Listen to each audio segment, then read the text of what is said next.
Son momentos aparentemente al menos llenos de conflicto, de removimiento, donde tanto en lo personal como en lo colectivo estamos viviendo muchas circunstancias que nuestra mente puede calificar de extrañas. Y pensamos que lo mejor era realizar una serie de reflexiones que nos sitúen y que nos ayuden sobre todo y fundamentalmente para vivir todo esto con serenidad. Y se nos ocurrió la palabra serenidad, con serenidad.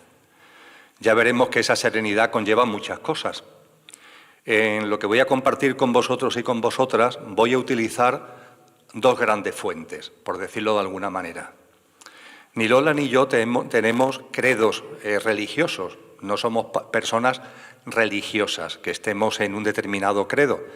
Sí es verdad que somos personas, o queremos ser, espirituales. Es decir, queremos ver la vida y queremos vivirla desde una perspectiva trascendente, en el entendimiento de que hay una realidad aparente, pero por debajo de esa realidad aparente hay otra realidad que no se ve, que no se ve. Eso incluye a todo y, por supuesto, al ser humano.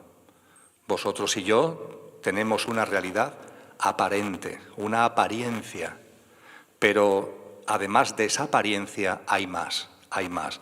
Hay una esencia de la que hablaremos, seguro, a lo largo de la tarde de hoy.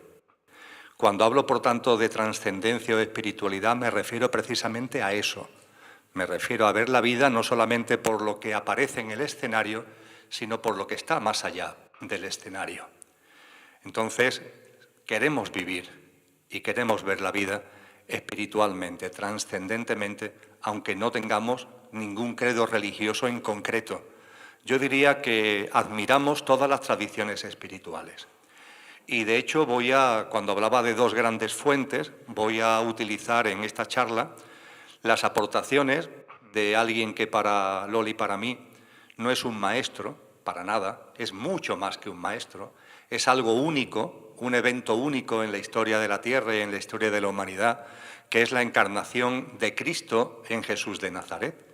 Entonces voy a utilizar como fuente una expresión de Jesús de Nazaret que creo que es muy conveniente para estos momentos, porque hemos oído hablar de la fe, ¿verdad? Hay que tener fe. Ha llegado el momento de hablar de la fe, pero hablar de la verdadera fe, es decir, de la fe de la que Él nos habló. No la fe de comulgar con ruedas de molino, no la fe de creer lo que otros digan porque hay que creerlo porque Él lo dice. No, vamos a hablar de la fe, ya me explicaré dentro de unos minutos, con el significado profundo que Él enseñó. Y junto con esa figura inefable de Cristo Jesús, también voy a tener como fuente en la otra geografía, en la otra parte de la geografía de este planeta y de la espiritualidad, voy a tener como fuente a Siddhartha Gautama Buda, al conocido simplemente como Buda. Vamos también a beber de ese maestro, sobre todo y fundamentalmente para una expresión que él usa, que en los libros vais a encontrar como la acción correcta y que también merece la pena que profundicemos en ello.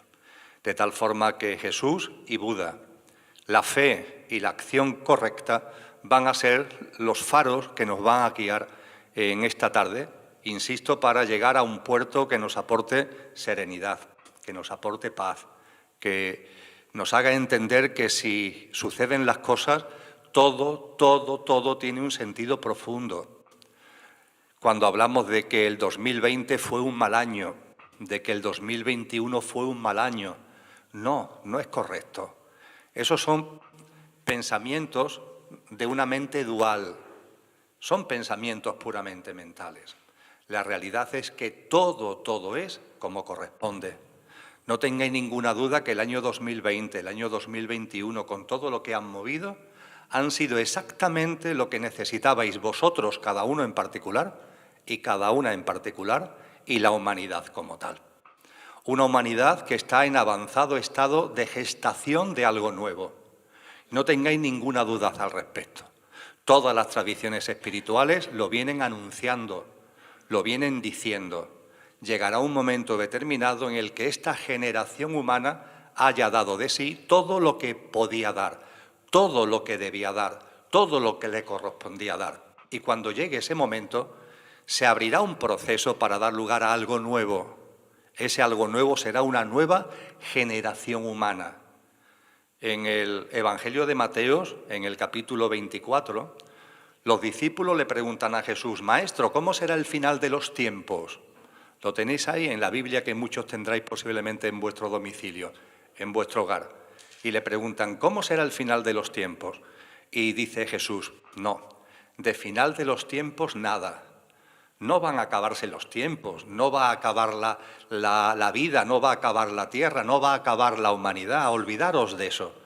Yo os voy a hablar de algo mucho más concreto, que es lo que va a suceder, que es el final de esta generación humana. Os voy a hablar de los últimos tiempos de esta generación humana. Y él hace una serie de observaciones para que estemos atentos y para que cuando estemos en ese momento histórico sepamos darnos cuenta, pues ya llegó el momento en el que, como es arriba es abajo, como es abajo es arriba, le llega el momento a la humanidad de morir, entre comillas, pero no para morir, sino para dar paso a una nueva generación humana. Decía que como es arriba es abajo, como es abajo es arriba, las células. Sois conscientes que en vuestro cuerpo hay decenas de billones de células. Todos los seres vivos tenemos multitud de células, ¿verdad? Pues bien, las células nacen, crecen, se desarrollan, cumplen su función y hay un momento determinado, cuando ya han cumplido su función, que se hacen viejas y dan paso por yemación, por mitosis, nos dicen los libros de biología, dan paso a una nueva célula. Ya cumplió lo que le correspondía y de forma natural da paso a una nueva célula. Esta generación humana en la que vosotros y yo estamos encarnados es una generación humana que ya ha dado lo que le correspondía. Y ya llega el momento de que surja una nueva generación humana. Una nueva generación humana que no es ningún invento intelectual. Es exactamente la nueva humanidad que está en vuestro corazón y que os ha traído aquí esta tarde. Es exactamente la nueva humanidad que brilla en vuestras almas y que os ha traído aquí esta tarde. Y todos estos grandes hombres y mujeres, todas las tradiciones espirituales nos han dicho que cuando eso llegara será un momento como de parto. Es el símil que más han usado, como un parto. Y vosotras, mejor que yo, sabéis que un parto significa removimientos, contracciones, dolores, pero la mamá vive el parto con alegría, vive el parto con esperanza, vive el parto con esa alegría íntima de ser consciente de que esos removimientos van a dar lugar a algo nuevo y enormemente hermoso. No se trata esta tarde de profundizar sobre esto, pero estos son los momentos que estamos viviendo. Momentos de contracciones, momentos de conflictos, de removimientos, donde suceden muchas cosas que no entendemos bien, pero lo importante es que todo eso tiene un sentido profundo, y el sentido profundo es dar a luz a algo nuevo, que, repito, no es una invención que esté aquí en nuestro intelecto, es que ya está en vuestros corazones. Esa humanidad que anhelamos, una humanidad donde lo que prime no sea el egocentrismo ni el egoísmo, donde lo que prime no sea el materialismo ni el economicismo, donde lo que prime no sea el especismo, sea el antropocentrismo, el entretenimiento lelo, la distracción tonta, el no sacarle de verdad jugo a la vida y tener una vida vacía, pendiente simplemente de estar bien, de estar seguro. No, vosotros y yo, hay algo en nuestro interior que reclama algo más, que pide algo más, una vida plena, una vida abundante, una vida en la que nos podamos realizar de verdad, en la que lo que impere sea la paz, la justicia, un nuevo tipo de relaciones entre nosotros, una nueva forma de ser de cada uno de nosotros, mucho más humana en el sentido verdadero del término, mucho más compasiva, mucho más empática, mucho más amorosa. Y eso es lo que en estos momentos estamos dando forma. Y para este parto, para estos removimientos que estamos viviendo, hay que vivirlos con serenidad. Vuelvo a ese término que usaba hace unos minutos. ¿Y cómo vivirlos con serenidad? Pues bien, vamos a acudir a esa fe de lo que nos habla Jesús de Nazaret, o vamos a hablar de la acción correcta de la que nos habla Buda. A ver qué podemos sacar de ahí, que nos sea útil la práctica, nos sea útil para estos momentos. Si os parece, empezamos por el término fe. Ya os compartí hace unos minutos que el término fe no tiene nada que ver, es decir, cuando nos vamos a la Biblia original, a sus primeras versiones que están escritas en griego clásico hace siglos y siglos y siglos, y buscamos lo que está detrás de lo que hoy llamamos fe, nos encontramos con un término griego que es pistis, pisteo, que es un término muy rico, es un término que da mucho juego porque significa tres cosas: confianza, compromiso y perseverancia. Confianza, compromiso y perseverancia. Cuando Jesús de Nazaret nos habla de la fe, nos está hablando de que tengamos confianza, compromiso y perseverancia. Cuando Él nos dice que si tuviéramos la fe de un grano de mostaza moveríamos montaña, nos está hablando de confianza, de compromiso y de perseverancia. Y cuando nos dice que si tuviéramos fe haríamos lo mismo que Él y mucho más, nos está hablando de confianza, de compromiso y de perseverancia. Pero claro, nuestra mente se pregunta, ¿tan importante es la confianza, el compromiso y la perseverancia? Es más, ¿qué significará hondamente, profundamente, estos tres términos: confianza, compromiso y perseverancia? Vamos a dedicar unos minutos y buscando siempre la aplicación práctica en nuestra vida para vivir todo esto con serenidad, vamos a dedicar unos minutos a profundizar, a meternos dentro de cada uno de estos tres términos. Y cuando lo hayamos hecho estaremos en condiciones de meternos en ese término que utiliza Buda de la acción correcta. Pero vamos a ir por partes. Confianza, compromiso y perseverancia. Primero, ¿confianza en qué? ¿En qué tenemos que confiar? La llamada de Jesús es clara, la llamada de los sabios y de las sabias es clara. Confía en la vida, confía en la vida. No desconfíes de la vida. La vida merece toda tu confianza porque la vida te está permanentemente abrazando. La vida se está permanentemente co-creando en conexión íntima contigo. Pero no el contigo que va a terminar sus días enterrado en el cementerio o incinerado en un crematorio, sino el contigo que es imperecedero, del que hablaremos dentro de unos minutos. Y la vida se está co-creando permanentemente y la estás co-creando tú. Y nada de lo que sucede en la vida, nada, nada, nada, es casualidad. Nada, nada. Nadie enferma por casualidad. Nadie fallece físicamente por casualidad.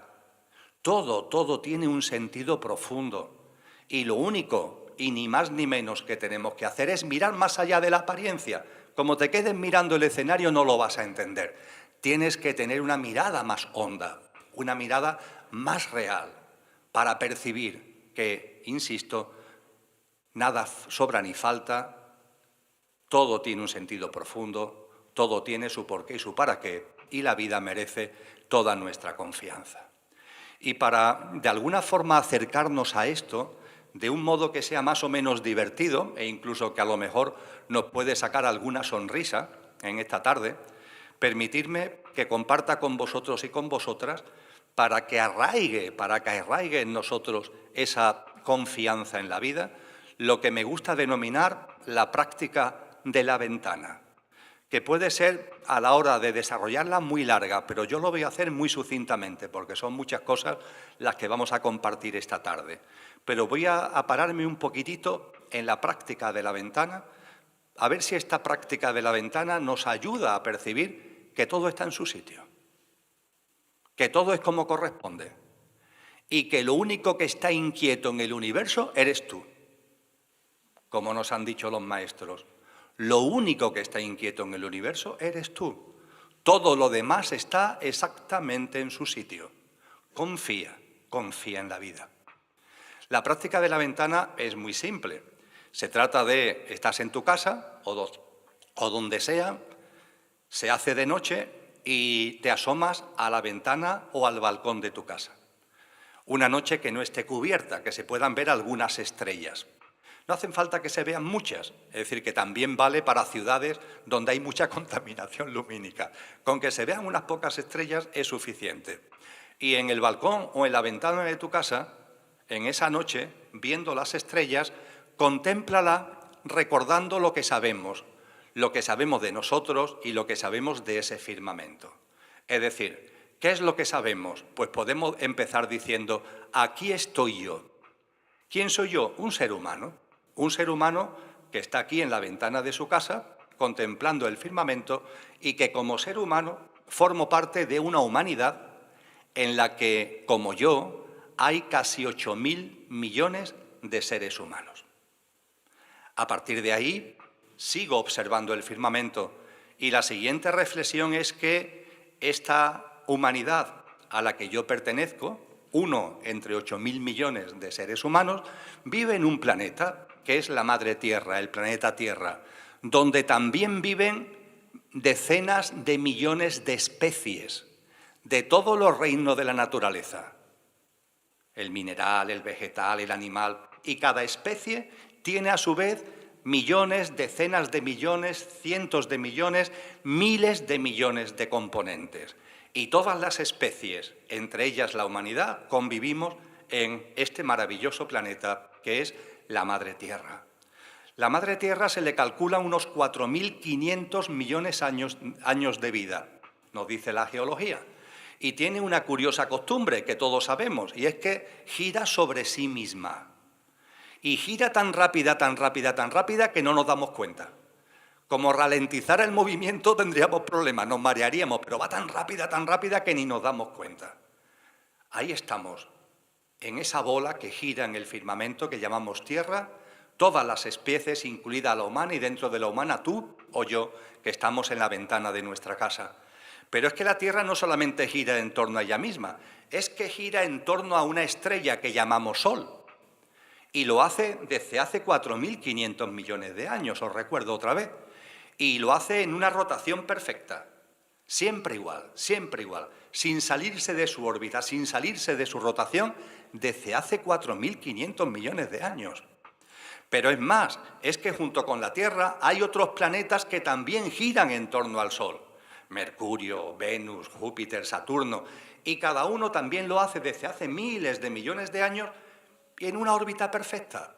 No se chocan entre sí, no se cruzan, uno no se va, otro no viene, no, todo es perfecto. Hay un orden natural que hace que esas rotaciones se mantengan inalterables, permanentes, perfectas desde hace miles y miles de millones de años.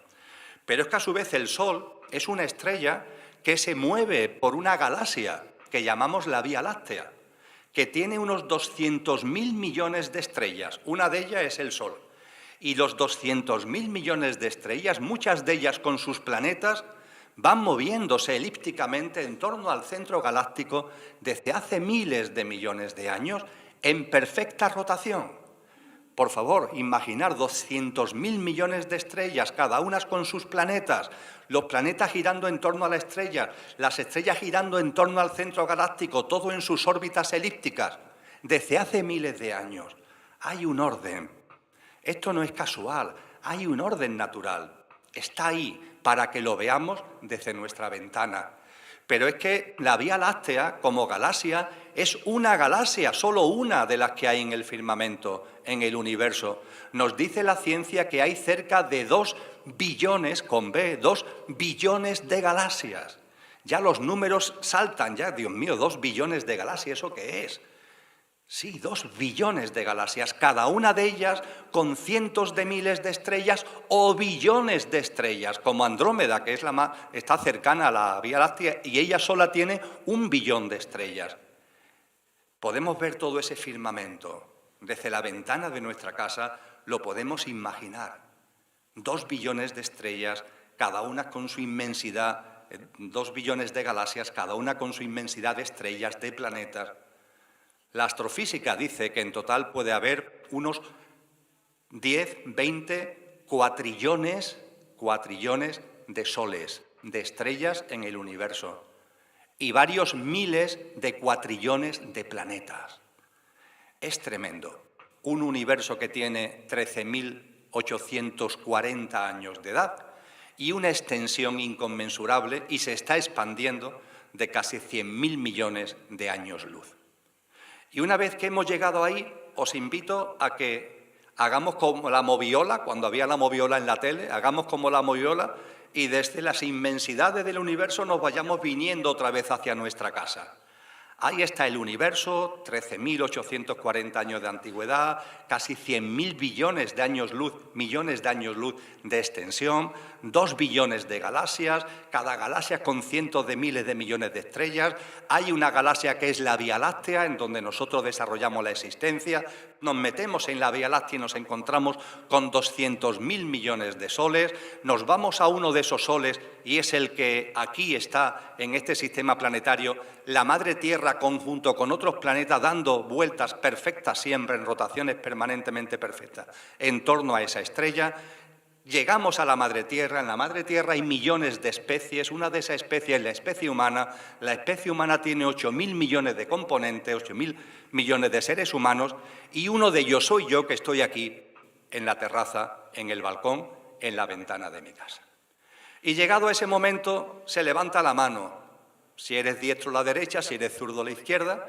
Se saca el dedo índice y se señala ese firmamento que tenemos ahí. Y decimos en voz alta, para que se enteren los vecinos: pues aquí hay algo que no funciona. Aquí hay algo que no está bien. Aquí hay algo que habría que cambiar. Y lo decimos bien alto. Lo decimos bien alto para que, si nos escucha el vecino, se ría de nosotros. Pero lo más importante es que cuando levantamos el dedito para decir que aquí hay algo que no encaja y que hay algo que está mal y que hay algo que habría que cambiar, nos riamos de nosotros mismos. De nosotros mismos. ¿Cómo que aquí habría algo que cambiar? ¿No te das cuenta que todo está en su sitio? Y si todo está en su sitio, ¿cómo es que tu vida no lo está? Por pura deducción científica.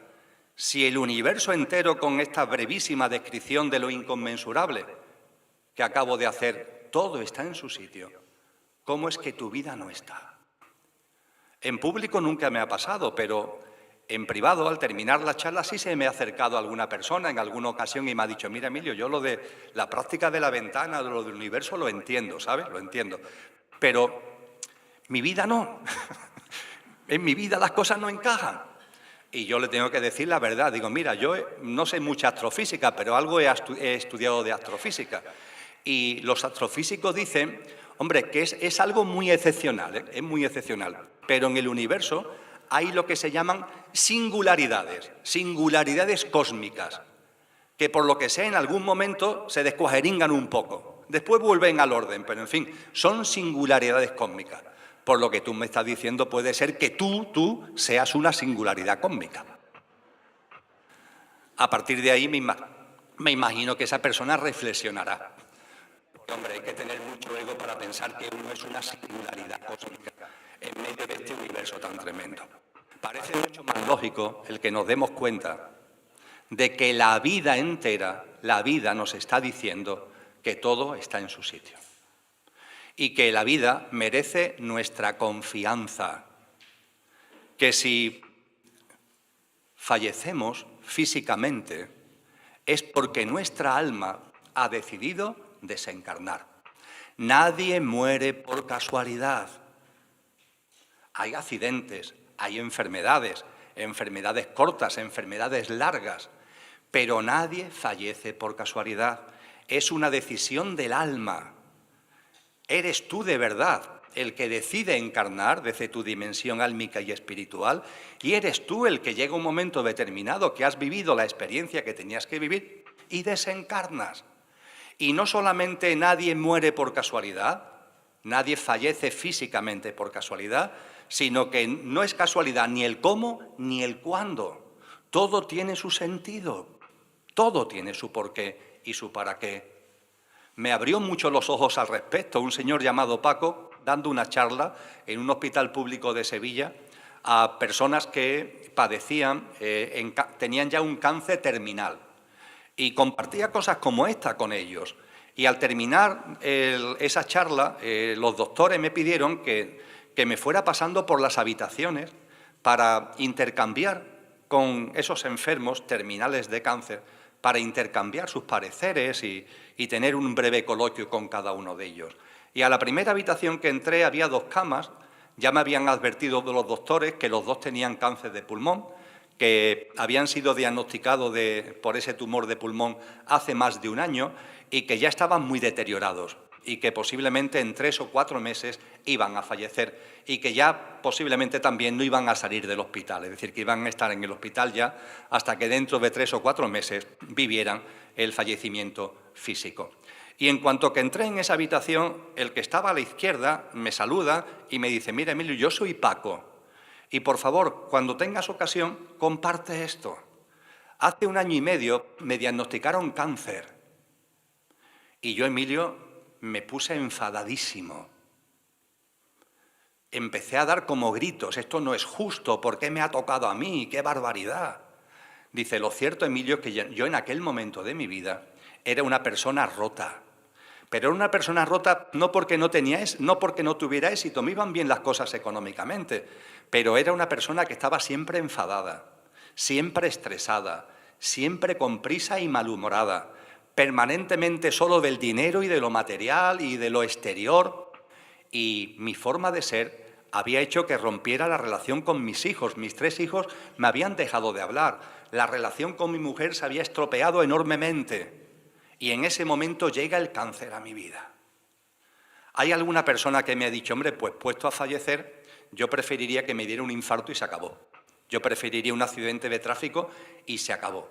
Bueno, Emilio, pues por favor comparte lo agradecido que yo le estoy a este 1 año y medio que llevo enfermo. Lo que me está aportando es inmenso, Emilio. Al principio me enfadé, al principio todo eran berrinches. Era lo propio de mi estado de ánimo y del ser tan malhumorado y enfadado que era. Pero poco a poco, el proceso que tenía, el dolor que tenía, me fue haciendo más compasivo, Emilio. Empecé a percibir algo que nunca había percibido, que era una compasión por otras personas que también lo pasan mal, como lo estaba pasando yo. Y abrió esto un proceso, una dinámica que me fue haciendo más humano, me fue dando una perspectiva de la vida distinta.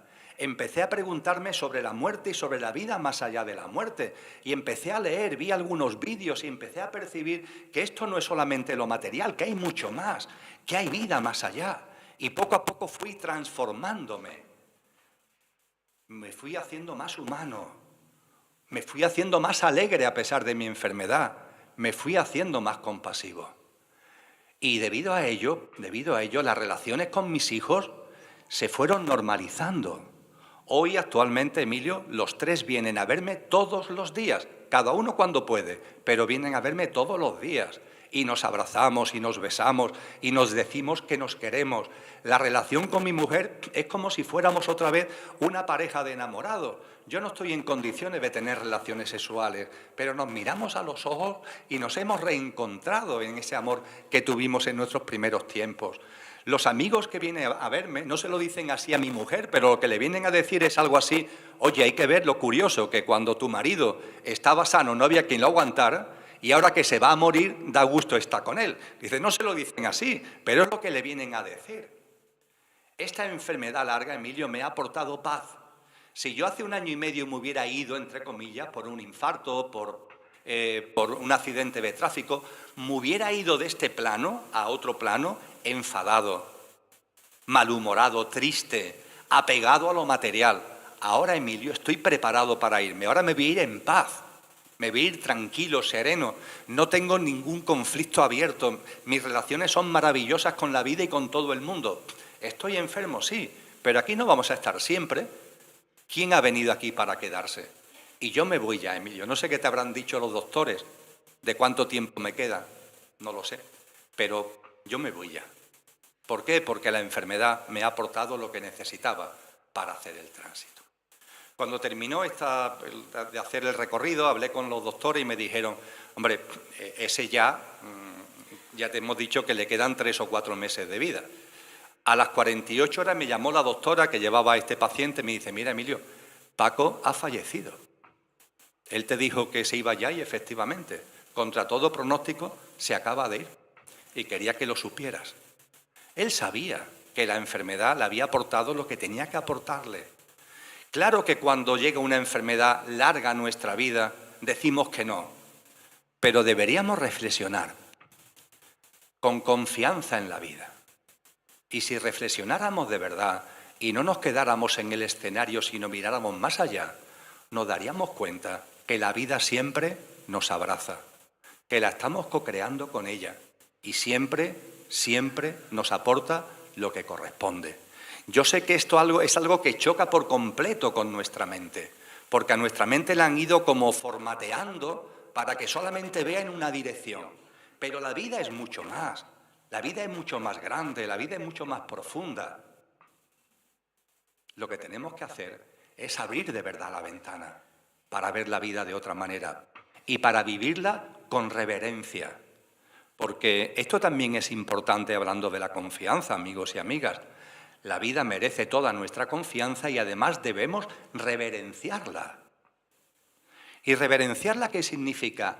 Admirarla, estarle agradecido por todo lo que nos da y por todo lo que nos aporta y respetar como hermanos a todos los seres vivos, no solamente los que pueden haber por ahí en el firmamento, vete a saber, en esa enorme maraña de mundos y de estrellas, sino los que tenemos aquí, todos los seres vivos que nos rodean.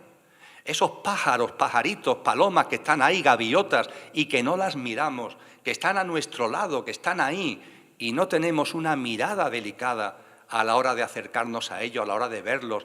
Estos animales maravillosos que conforman una naturaleza inefable y que los maltratamos y que le originamos un dolor inmenso. Eso no es reverenciar la vida.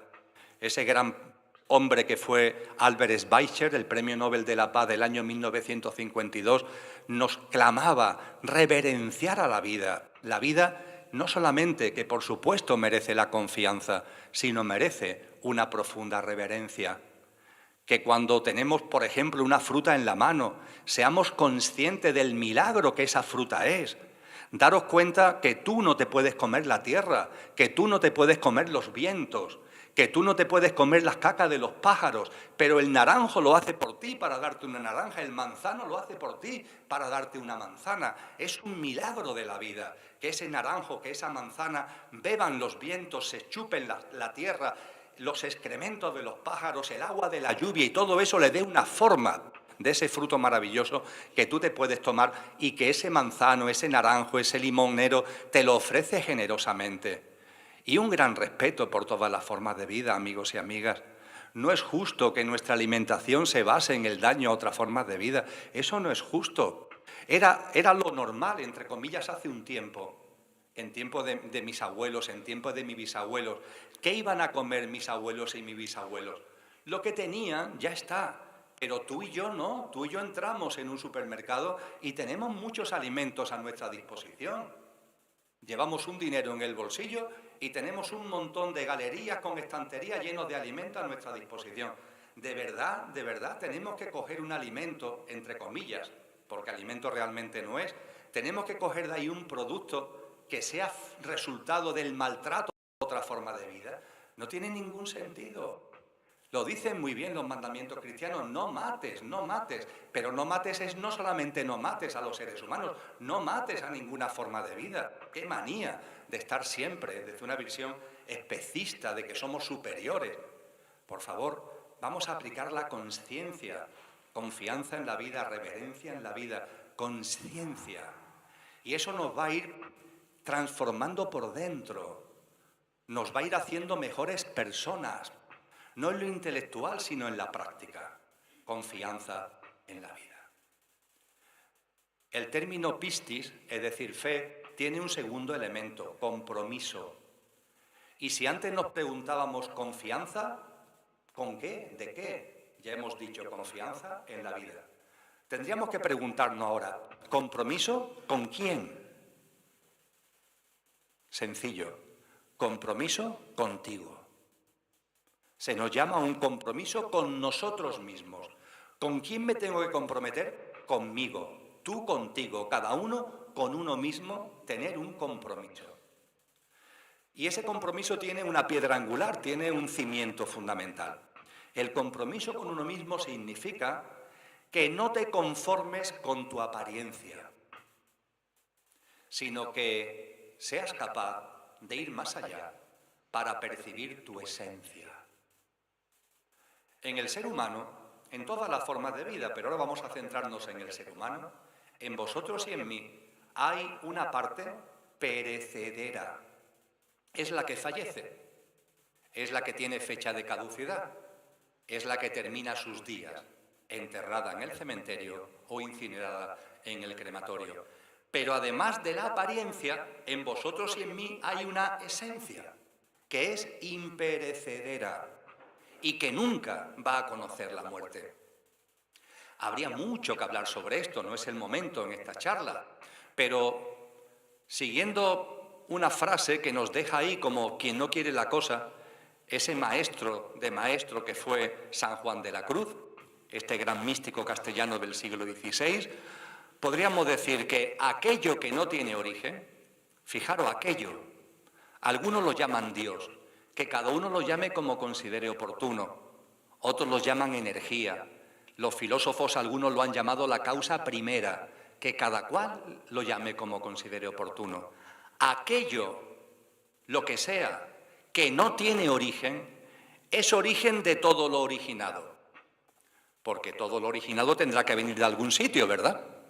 Aquello que no tiene origen es origen de todo lo originado. Y al ser origen de todo lo originado, se encuentra presente, se encuentra inmanente en todo lo originado.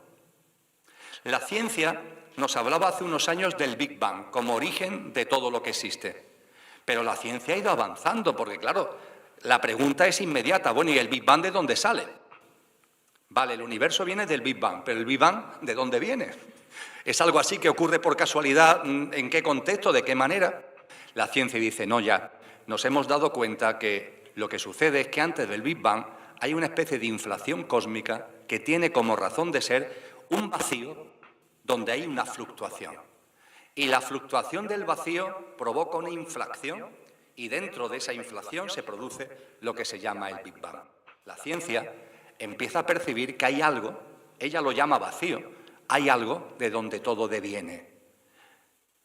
De verdad que la cualidad de eso es lo menos importante. El nombre es lo menos importante, porque su naturaleza es tan profunda, tan honda, que a lo mejor nuestra mente, para vislumbrarlo, no es sencillo que lo veamos. Pero hay algo en nuestro interior, si os fijáis, que nos lleva a darnos cuenta de que efectivamente eso que dice la ciencia y llama vacío, eso que la filosofía llama la causa primera, eso que muchos llaman Dios, el nombre es lo de menos porque no tiene nombre, aquello que no tiene origen, lo que sea, es origen de todo lo originado. Y como es origen de todo lo originado, pura regla de tres, matemáticas puras, si es origen de todo lo originado, tiene que estar presente en todo lo originado. Todo lo que yo creo tiene presencia mía, no puede ser de otra forma. Yo escribo libros, yo estoy en todos esos libros, no puede ser de otra manera. ¿Por qué? Porque lo he creado yo. Eso que no tiene origen, de donde todo lo originado procede, está presente en todo lo originado. Y dadle el nombre que os dé la gana, pero daros cuenta que eso está en ti y está en mí. Eso es lo importante, que está en ti y está en mí. Los cristianos le llaman espíritu, el Espíritu Santo. Porque el Espíritu Divino es uno, pero está en cada uno. Como el aire que respiramos es uno, pero está en cada uno. El nombre es lo de menos, espíritu, como lo queráis llamar.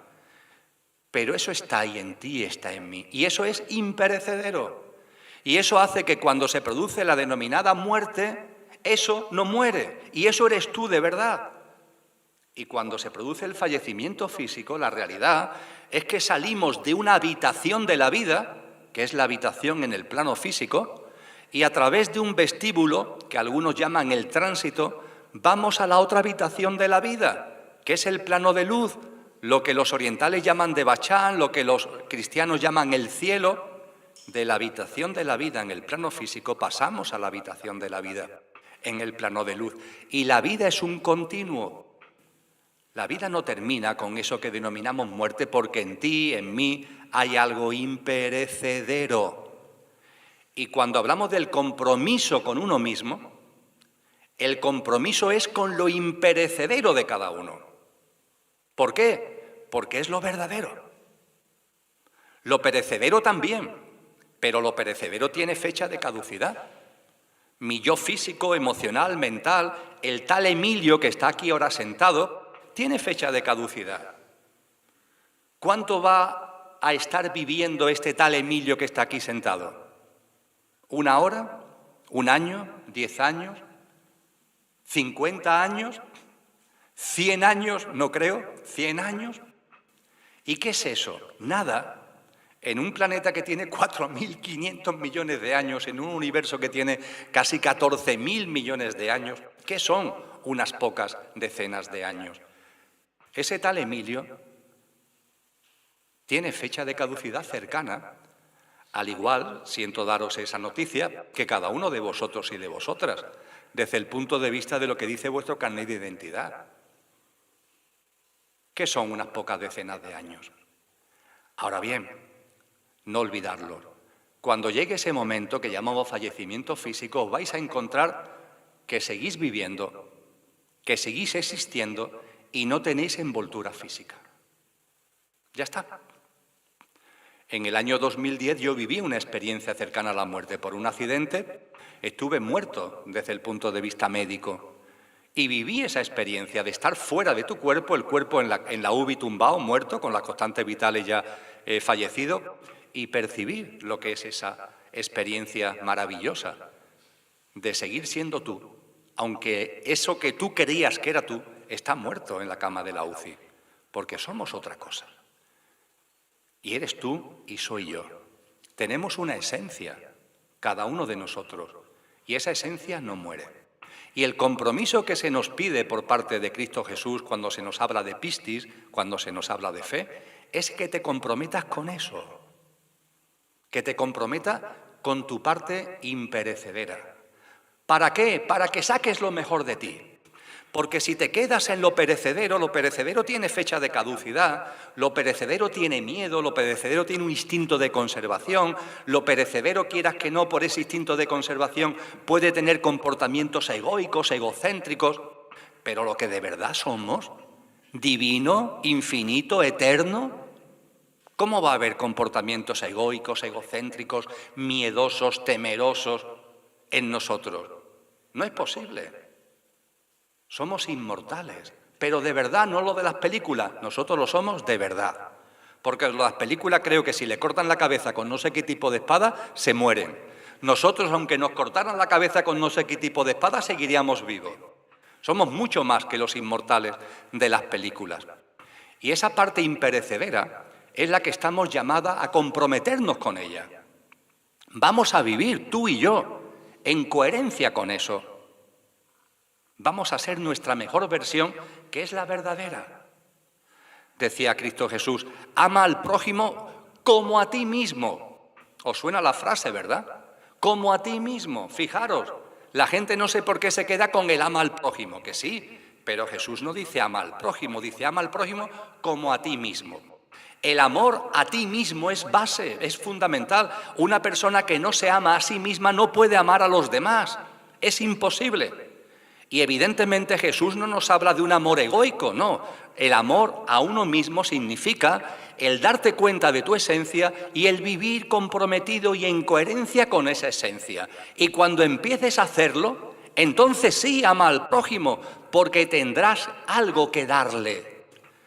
Pero si tú de ti, porque no te amas, porque no te comprometes, te quedas en tu apariencia, eso que va a ser enterrado o va a ser incinerado, si te quedas ahí, ¿qué le estás dando al otro? ¿Tu egocentrismo, tu miedo, tu egoísmo, tus temores, tu instinto de conservación? ¿Qué le estás dando al otro? Tu mente podrá decir que le estás dando muchas cosas, pero es mentira, no le estás dando nada. Porque para que un ser humano le pueda dar algo al otro, Antes tiene que conocerse, antes tiene que darse cuenta de esa esencia profunda que todos tenemos, ponerla en valor, practicarla en nuestro día a día, y entonces sí le podemos dar todo un tesoro a las personas que nos rodean y podremos amar al prójimo. A esto hace referencia este compromiso con uno mismo. Y junto con la confianza en la vida y el compromiso con uno mismo, la perseverancia. La perseverancia, amigos y amigas, no es esfuerzo.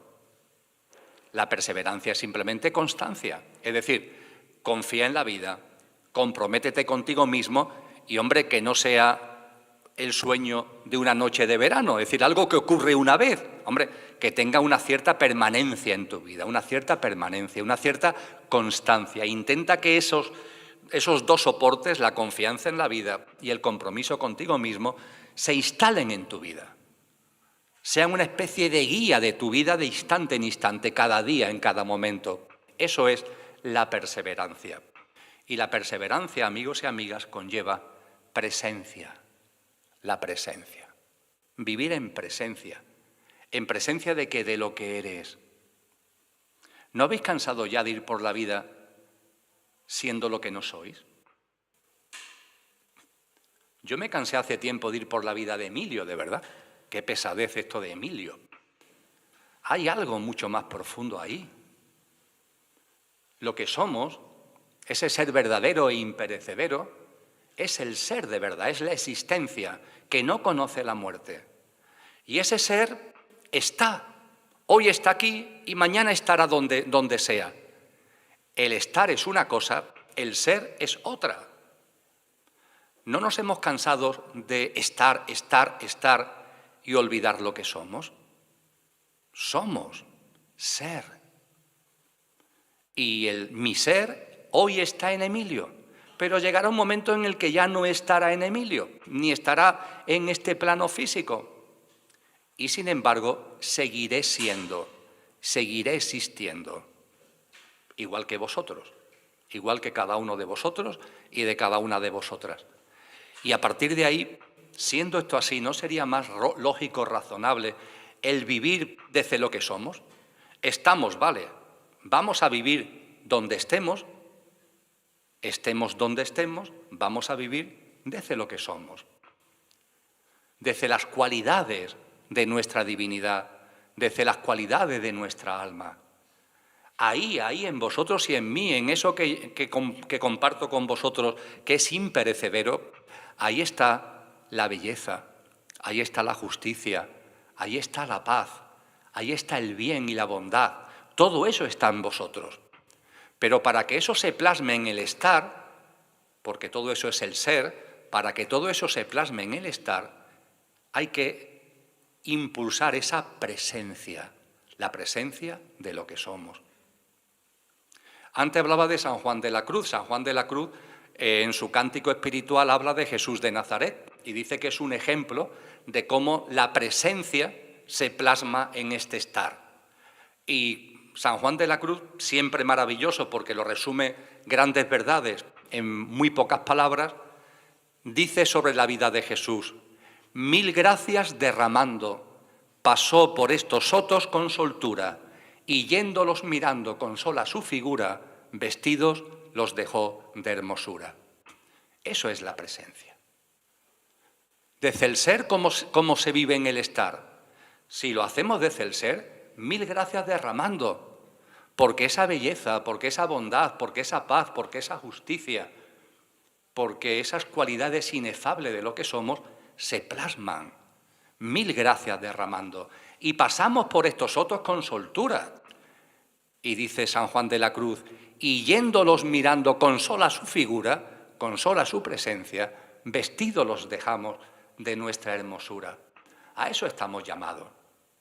No es algo que vayamos a conseguir quizás mañana, porque tenemos todavía muchas contaminaciones, muchos chapapotes mentales, muchas autolimitaciones mentales, pero a eso estamos llamados. Y de todo esto, amigos y amigas, nos habla Jesús con el término pistis, que deberíamos recordar en estos momentos para vivir esto con serenidad.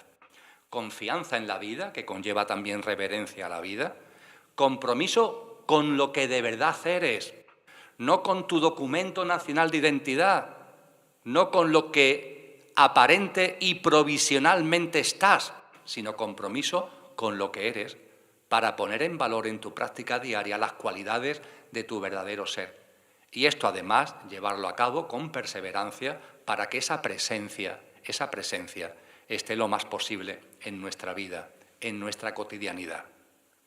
Y vivimos mil gracias derramando, como han hecho sabios y sabias, como lo han hecho maestros y maestras que nos invitan a vivir la vida con ojos nuevos, de una forma distinta.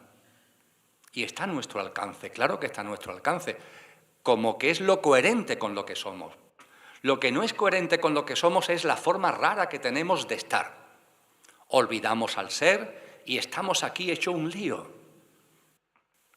con sufrimientos, con recelos, con conflictos, con temores, con miedos, con egoísmos permanentes.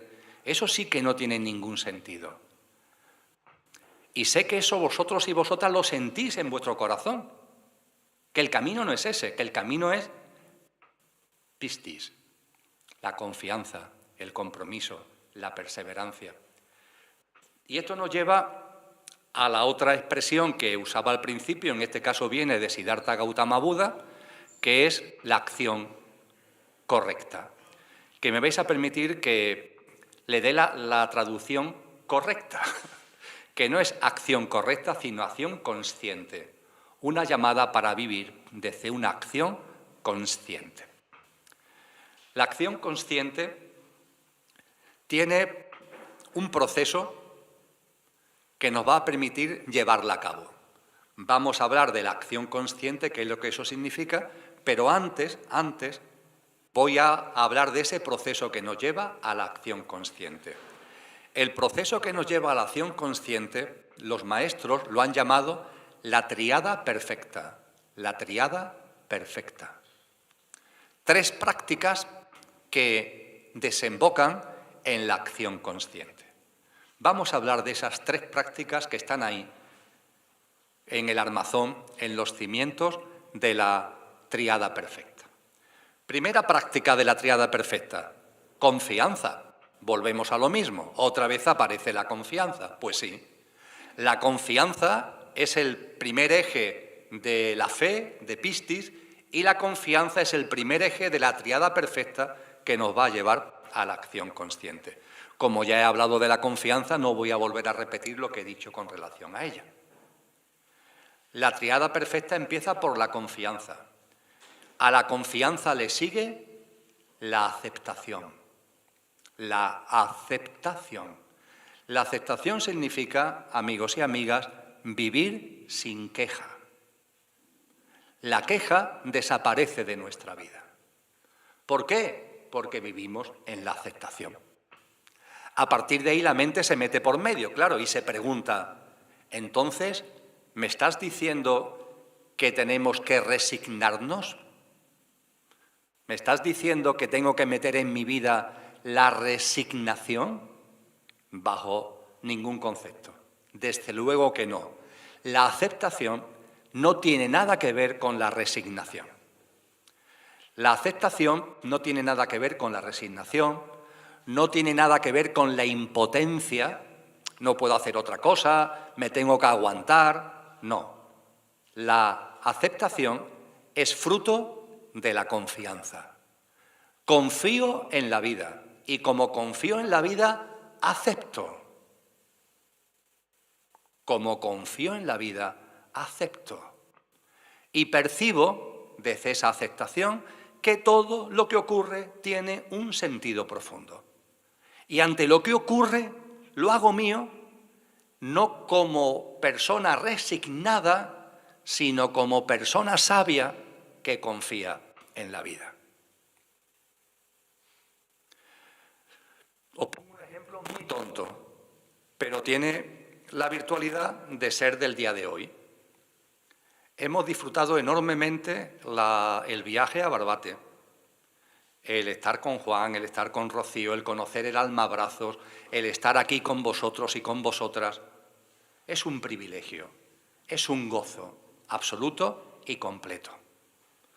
Como viajamos siempre con nuestros 2 perritos, cuando buscamos alojamiento, buscamos un alojamiento en Barbate que podamos ir con nuestro perrito y con nuestra perrita, lo cual no siempre es fácil, ¿eh? No siempre es fácil porque son muchísimos los establecimientos que no admiten mascotas. Pero mira por dónde encontramos un apartamento turístico en el que podemos estar con los perritos. Bien, todo perfecto. Problema que cuando hemos llegado al apartamento a la hora ya de la siesta para descansar un poquito, pues el apartamento no estaba en condiciones de ser habitado. Sorpresa, ¿qué ocurre? Sorpresa que ocurre.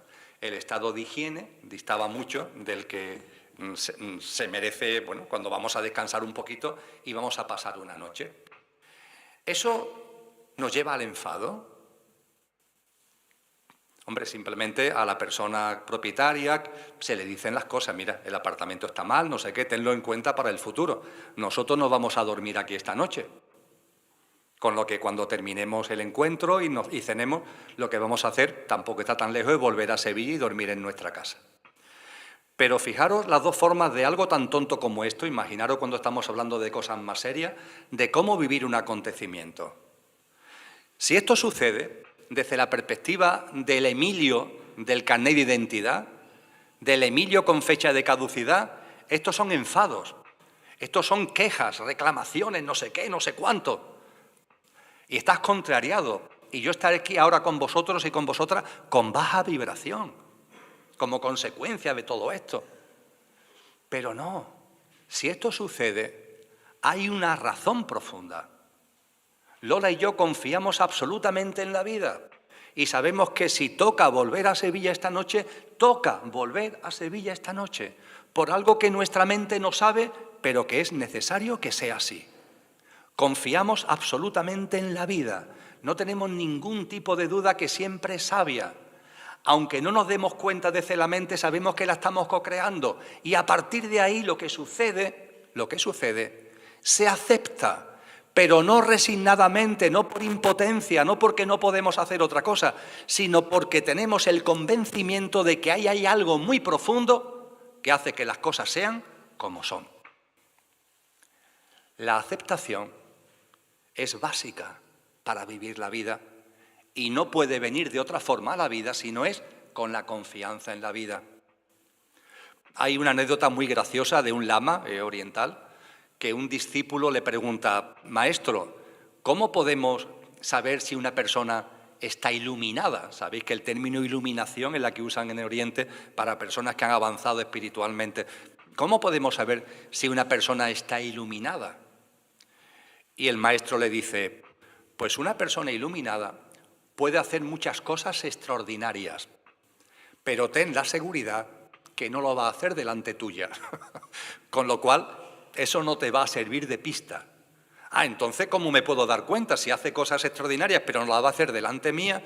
Dice, no la va a hacer delante tuya porque él es humilde, es modesto, y nunca va a hacer cosas para intentar de algún modo ganar la admiración, la sorpresa del otro o de la otra.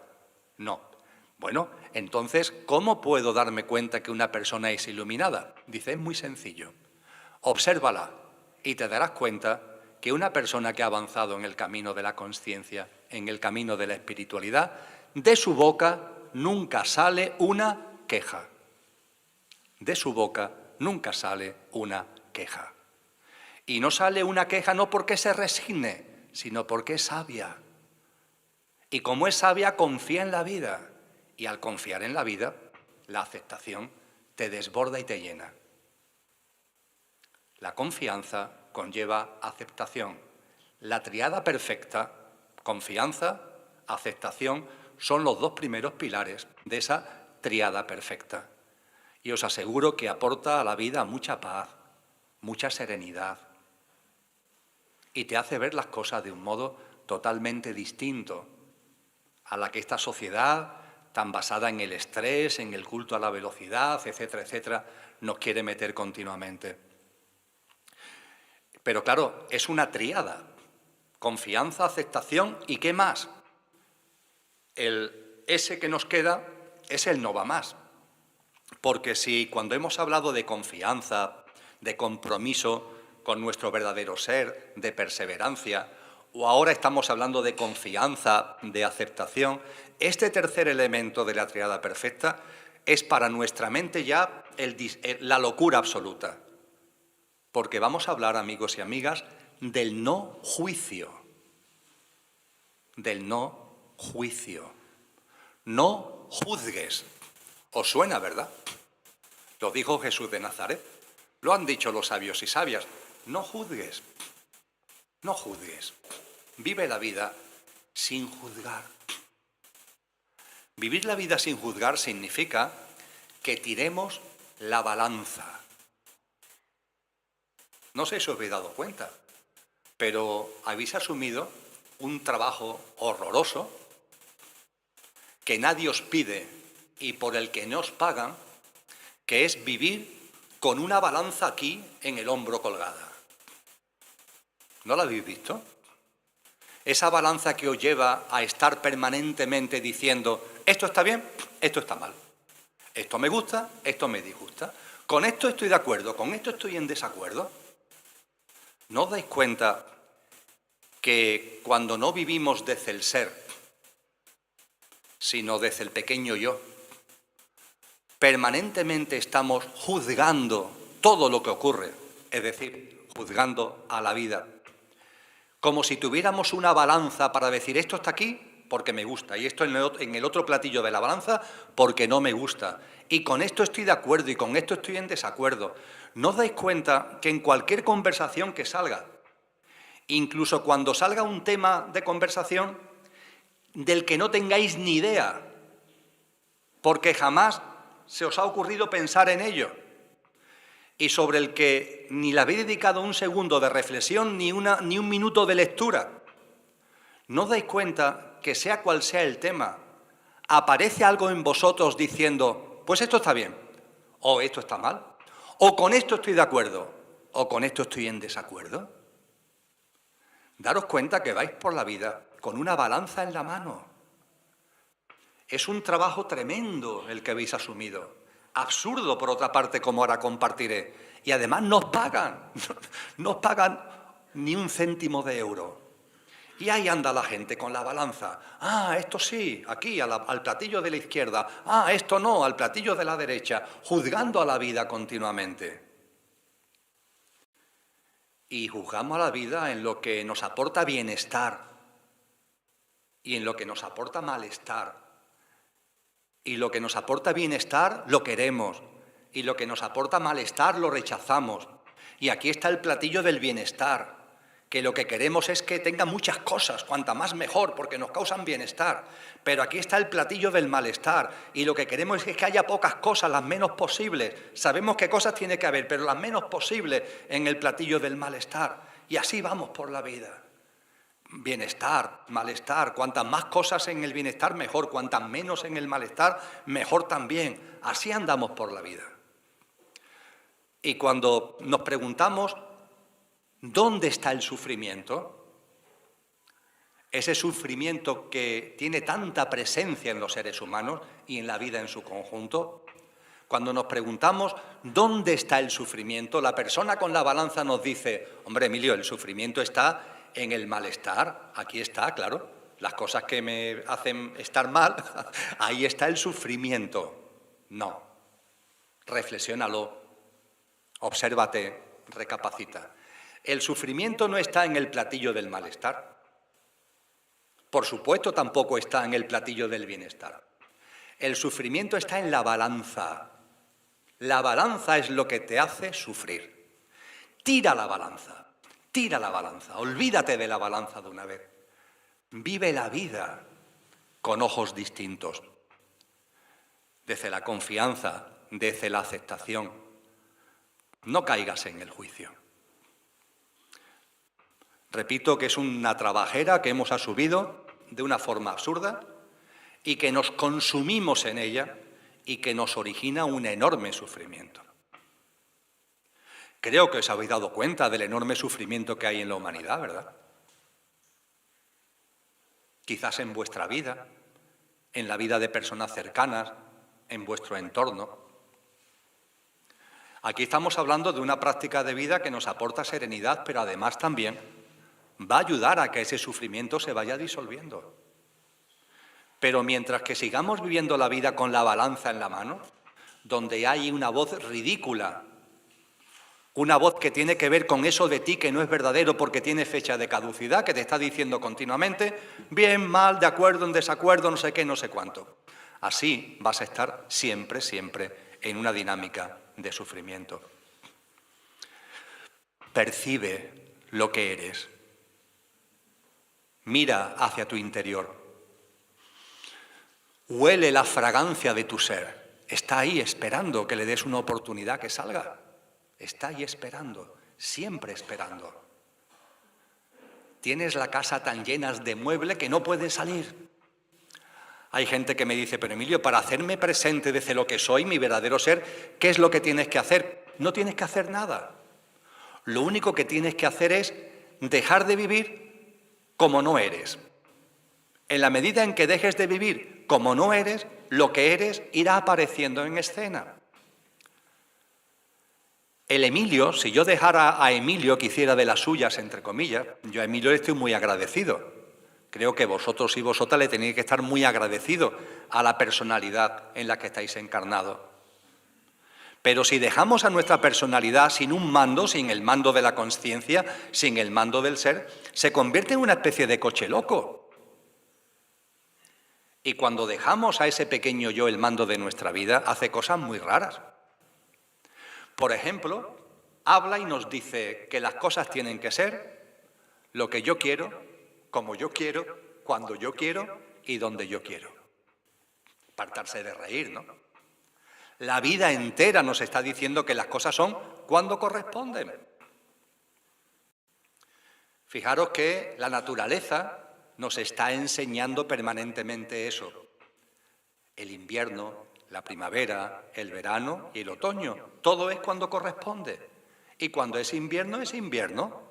Y cuando es invierno ya te puedes poner como quieras, pero no es verano. Y cuando es verano ya puedes ponerte como quieras, que no va a ser invierno. Si alguna persona estando en verano diera grito por las calles queriendo que, aquí no sucede, pero en fin, por un ejemplo gráfico, que nevara, pues pensaríamos que esa persona está loca. O si una persona en medio del invierno diera grito diciendo yo quiero que haya un clima para estar en mangas cortas y en bañador y poder tomar el sol en la playa, pensaríamos que está loca, ¿verdad? Sin embargo, cuando hay algo en nosotros que dice que las cosas tienen que ser lo que yo quiero, como yo quiero, cuando yo quiero y donde yo quiero, no somos capaces de reflexionar, oye, ¿estaremos locos? Porque es una locura. Mientras que andemos con la lengua fuera, queriendo que las cosas sean lo que yo quiero, como yo quiero, cuando yo quiero, donde yo quiero, lo que eres no va a aparecer en escena. A esa voz la oyes y te ríes. La oyes y te ríes. No la rechaces, no te enfades cuando esa voz aparezca en tu cabeza. Simplemente ríete. Es esa parte tuya que tiene fecha de caducidad, es ese coche, pero tú tienes el mando consciente y por tanto no le haces caso. Somos como un conductor que ha encarnado en un coche para experienciar la vivencia humana. El coche es nuestro pequeño yo, el yo físico, emocional, mental, la personalidad a él asociada, pero vosotros y yo somos de verdad, nuestro ser es el conductor. Y parece que al conductor lo tenemos olvidado, como si estuviera dormido. Es momento de que el conductor despierte y tome el mando de la vida. Y cuando el coche enciende ahí algunos pilotos de miedo, el conductor tiene que evaluar, el conductor tiene que calibrar. Y cuando te dice eso de que las cosas tienen que ser como yo quiero, nos reímos. Son cosas del coche. No tienen que ver verdaderamente contigo. No tienen que ver verdaderamente conmigo. O cuando te dice eso de el consumismo, las propiedades, el dinero. ¡Uf! ¡Cuánta fatiga, cielo santo! De verdad, atesorar, retener, poseer.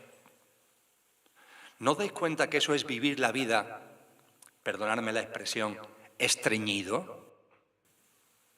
¿Tanto retener? ¿Tanto acumular? tanto por ser, suelta, suelta hombre, suelta mujer, suelta todo eso. ¿No te das cuenta que eso te está comiendo por dentro? Que ese estreñimiento de estar royendo las entrañas. Suelta, suelta y aprende de los que entendemos que son sabios y sabias. El santo de Asís, Francisco de Asís, no se cansó el hombre de decir, necesito poco, y lo poco que necesito, lo necesito poco. Y este santo, Francisco de Asís, tenía más razón que un santo. Claro que necesitamos poco, de verdad que no necesitamos tanto, si lo sabéis y lo sé. Pero ahí hay una vocecita con un influjo social enorme de que necesito mucho y lo mucho que lo necesito mucho. Bueno, pues ya tú, venga, sigue, el coche loco a la deriva. Pero que seas consciente que eso te va a originar mucho sufrimiento. Hay un gran sabio de la Grecia clásica, maestro de Platón, que se llamó Sócrates. Os sonará quizá el nombre de Sócrates. Sócrates tiene una anécdota muy divertida. Aparte de algo tan divertido como que nunca escribió, y todo lo que sabemos lo sabemos por sus discípulos, por ejemplo, por lo que escribió Platón sobre él. Pues bien, Sócrates tenía fama de ser una persona austera, un término que ahora se desprecia, la austeridad, vivir con austeridad. Eso hoy está mal visto. Vamos, de hecho es una palabra que utilizamos cada vez menos, está mal visto. Pero Sócrates era una persona austera. Era una persona austera en su forma de alimentarse, era una persona austera en su forma de vestirse. Es decir, no tenía, vamos a hacer un salto en el tiempo, no tenía no sé cuántos pantalones, no sé cuántas camisas, no sé cuántos... No, tenía lo justito, para ir aseado, para ir bien, y se acabó. Tú abrías el ropero de Sócrates y tenía, bueno, pues unas cuantas prendas, lo necesario para ir aseado, para cambiarse de vez en cuando, pero sin ningún tipo de exceso. No tenía 10 pares de pantalones, 20 pares de zapatos, no sé cuántas camisas, no, lo justito, lo justito. Lo que le dice Jesús a sus discípulos, ir y lanzaros por el mundo, ¿y qué le dice Jesús? Una sandalia y 2 túnicas. Una sandalia y 2 túnicas. Cuando se rompan las sandalias, buscaros otras, pero solo cuando se rompan. Y 2 túnicas por respeto a los demás, claro, y a vosotros mismos, por una mínima regla de aseo. Ya está. Sócrates era austero. Repito, un término que hoy está mal visto. Y sin embargo, iba mucho al mercado de Atenas. El mercado de Atenas de aquella época, dicen los libros, que era una cosa tremenda. Era como unos mercadillos estos que se ponen actualmente, pero muchísimo más grande y con multitud de cosas que venían de todo el Mediterráneo. Era una maravilla ese mercado de Atenas. Y a Sócrates le gustaba ir al mercado de Atenas. Y los amigos, que sabían que era austero, le decían, vamos, Sócrates, pero si tú no compras nada, si tú eres la austeridad personificada, ¿por qué te gusta tanto ir al mercado? ¿Sabéis lo que respondió Sócrates? Pues sí, me gusta mucho ir al mercado y pasearme para darme cuenta de la cantidad de cosas que no necesito. Para darme cuenta de la cantidad de cosas que no necesito. La realidad, y lo sabéis, es que lo sabéis, es que no necesitamos tanto. Sí, hay una sociedad de consumo que no sé qué, no sé cuánto, pero eso es mentira. Y eso es un camino que nos lleva al sufrimiento, a la permanente zozobra. Cuando hablamos de este tipo de cosas, que no le sigas la vocecita a ese que quiere que las cosas sean como yo quiero, y cuando yo quiero, etcétera, etcétera, que no le sigáis el juego a esa vocecita que dice que necesito mucho, todo eso es falso, y lo sabéis. Estar atento a ese tipo de vocecitas, y cuando aparezcan en vuestra vida, sonreíros, y deciros a vosotros mismos, no, este no es el camino. El camino lo marco yo desde mi ser, y sé que este no es el camino. Y de esa forma la presencia de lo que sois irá apareciendo en escena. Y cuando lo que sois vaya apareciendo en escena, la balanza la vais a tirar. Porque os habréis dado cuenta que el problema está en la balanza, no en lo que llamáis malestar, no, el problema está en que estáis permanentemente en ese juicio a la vida. Tirar la balanza, con cariño. Seguramente os ha aportado experiencia que tenéis que vivir, pero ya está, ya está. La triada perfecta, amigos y amigas, es esto: confianza, igual que empieza por Piscis, confianza, la aceptación y el no juicio. Y la confianza, la aceptación y el no juicio nos lleva a la acción consciente. Y esto es muy importante. Yo diría que es imprescindible, ya que nos estamos acercando al final de este encuentro. Porque cuando he hablado de confianza, de compromiso con uno mismo y de perseverancia, o cuando he hablado de confianza, de aceptación y de no juicio, se puede deducir, y sería un error, de que estamos llamando, de que los sabios y sabias están llamándonos a la inacción, a la indiferencia. Hay personas que me lo dicen: bueno, Emilio, pero si acepto, si no juzgo, eso, ¿qué me estás diciendo? Que tengo que ser, lo digo desde el mayor cariño a esa forma de vida preciosa, que tengo que ser una ameba. ¿Qué quieres, que me convierta en una ameba? No siento, no percibo, no hago nada, todo está bien, no hay nada que hacer, no juzgo. Todo lo que vengo compartiendo con vosotros y con vosotras, reflexionadlo, por favor, lleva a la inacción, a cruzarme de brazos. Rotundamente no, rotundamente no. Lleva a una acción, eso sí, que no tiene nada que ver con la acción del pequeño yo. Lleva a actuar, pero lleva a actuar de una forma consciente. Por eso se habla de la acción consciente. Fijaros, si cogemos personajes en la historia que hayan vivido con fe y que hayan practicado la triada perfecta, los dos que he citado como columnas vertebrales de lo que estoy compartiendo hoy, Jesús de Nazaret y Buda, están entre esas personas, ¿verdad?, que viendo la historia pueden ser que hayan vivido como ejemplo de Piscis, de fe y de la triada perfecta. Y conocemos algo de su biografía, ¿verdad? Nos han llegado datos, detalles, informaciones sobre su biografía. Con lo que sabemos de su biografía, estos personajes eran inactivos o eran activos. Eran radicalmente activos. Os recuerdo que Siddhartha Gautama Buda era un príncipe que vivía en un palacio aislado por completo de la multitud, que se le había preparado su padre, por cierto, para que estuviera alejado del sufrimiento del mundo. Y en ese palacio vivía con su mujer y tenía un hijo y vivía con todos los placeres y en medio de una enorme belleza.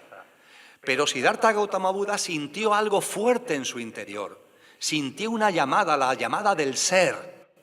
Y esa llamada del ser, esa llamada de la esencia, lo llevó a abandonar el palacio y lo llevó a meterse en el mundo, conmovido por el sufrimiento que hay en el mundo. Le conmovió hasta las entrañas tanto sufrimiento y se lanzó al mundo para entender y para ver si hay alguna manera de salir del sufrimiento, si hay alguna posibilidad de que el ser humano salga del sufrimiento. Y fue una persona tremendamente activa. Ya os digo, se podía haber pasado toda su vida retirado y no, se lanzó al mundo. Y nos dijo algo muy importante: la gran causa del sufrimiento es la ignorancia de lo que sois, que no os dais cuenta de lo que verdaderamente sois. Él habló de la ignorancia, la primera razón del sufrimiento humano, la gran razón del sufrimiento humano es la ignorancia, pero no la ignorancia de las capitales de Europa, no la ignorancia de las banderas del mundo, no la ignorancia de la alineación del Barcelona, no, por favor, no, la ignorancia de lo que eres. Que eres divino y lo estás ignorando, que eres inmortal y no te das cuenta, que tienes una esencia imperecedera y la tienes metida en un cajón. Y la ignorancia de lo que eres es lo que te está originando el sufrimiento. Es la primera y gran razón, los kleshas que hablaba Buda, la primera y gran razón del sufrimiento humano. Y eso él lo percibió y lo compartió con nosotros porque lo vivió. Y lo vivió porque fue activo. No vivió retirado, oh no, yo soy muy espiritual y me quedo ahí en mi retiro. No, él se lanzó al mundo.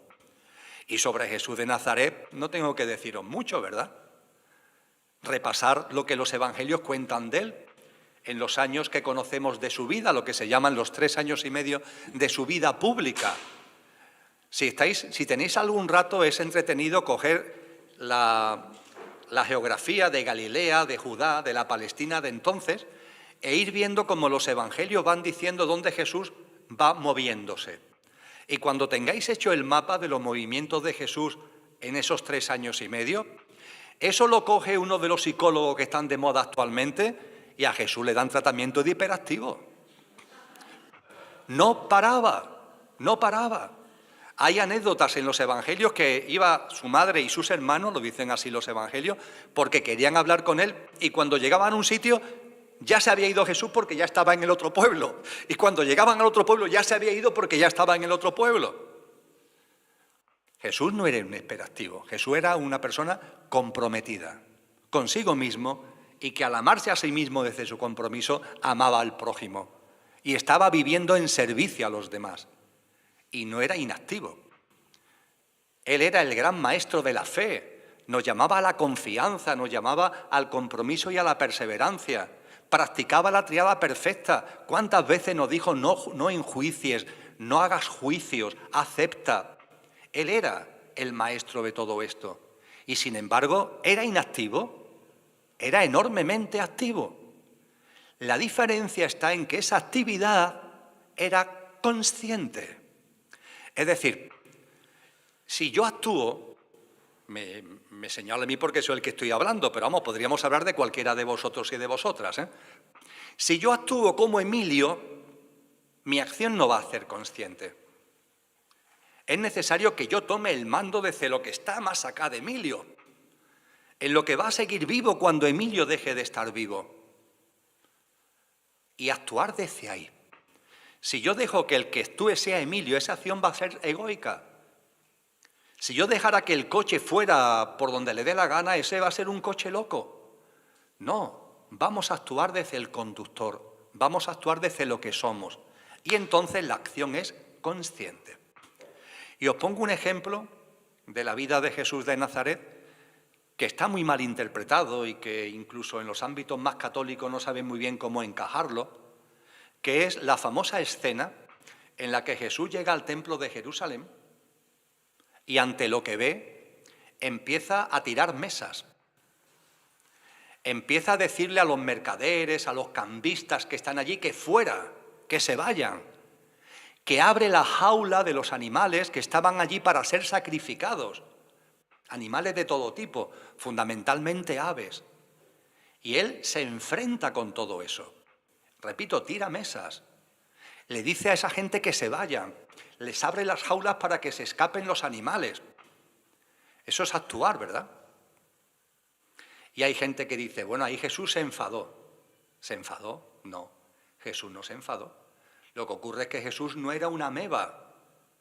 Lo que ocurre es que ese ser no era indiferente ante nada y tampoco a lo que vio cuando entró en el templo. Un templo que es algo sagrado y que se había convertido simplemente en un nido de mercaderes que estaban malinterpretando, tergiversando las verdades fundamentales de la espiritualidad y de la conciencia. Y hay una prueba inefable y maravillosa de que Jesús no se enfadó. Hay que seguir leyendo un poquito ese pasaje de los Evangelios. ¿Y qué es lo que nos dice a continuación? Que tras esto, tras haber expulsado a los cambistas, a los mercaderes, de haberle dicho claramente a los sacerdotes que eran unos fariseos, que habían convertido la religión en negocio, además de decir todo eso con toda claridad, a renglón seguido, si seguimos leyendo una línea más, nos dice que aquello se llenó de gente y que la gente, muchos de ellos iban a Jesús para que los sanara. Y dice literalmente los evangelios que Jesús hizo más milagros que nunca. Mirad, para hacer milagros, por sentido común, la persona que hace milagros tiene que estar en una alta vibración. No es posible sanar, no es posible hacer milagros si tú no estás en una alta vibración. En esa misma escena en la que Jesús está haciendo lo que está haciendo en el templo, hace milagros. Lo que quiere decir que su vibración no bajó, no se enfadó, no se encolerizó, no. Estaba actuando con contundencia porque lo que tenía delante era para actuar con contundencia. Pero no bajó ni un ápice su alta vibración y por eso pudo hacer milagros. A eso a lo que estamos llamados vosotros y yo.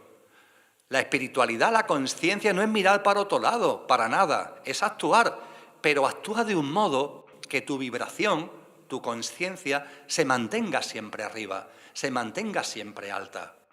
Nos dice Jesús en las bienaventuranzas, actúa por la paz, nos está llamando a la acción, actúa por la justicia, nos está llamando a la acción, nos dice más, actúa por la paz, actúa por la justicia, a una costa de ser calumniado, a una costa de ser insultado, a una costa de ser perseguido. Tremendo, ¿verdad? A una costa de ser perseguido. Haz lo que en conciencia desde tu verdadero ser sientas, percibas, llévalo a cabo. Esa fue la llamada que Él nos hizo. Eso es la acción consciente. Hay personas, más de una, más de dos, que cuando hablan de conciencia, cuando hablan de espiritualidad, nos están dando un mensaje como de retiro, como de retirarnos. Pero la conciencia, la espiritualidad, no es un retiro. Ciertamente, una persona puede sentir en un momento determinado la necesidad de un retiro. Por supuesto que sí. Yo lo he vivido en mi vida, el sentir en un momento concreto estar retirado. Pero, ¿para qué te retiras? Para nutrirte y volver a la escena. Jesús, por ejemplo, antes de empezar la vida pública, estuvo 40 días y 40 noches retirado en el desierto.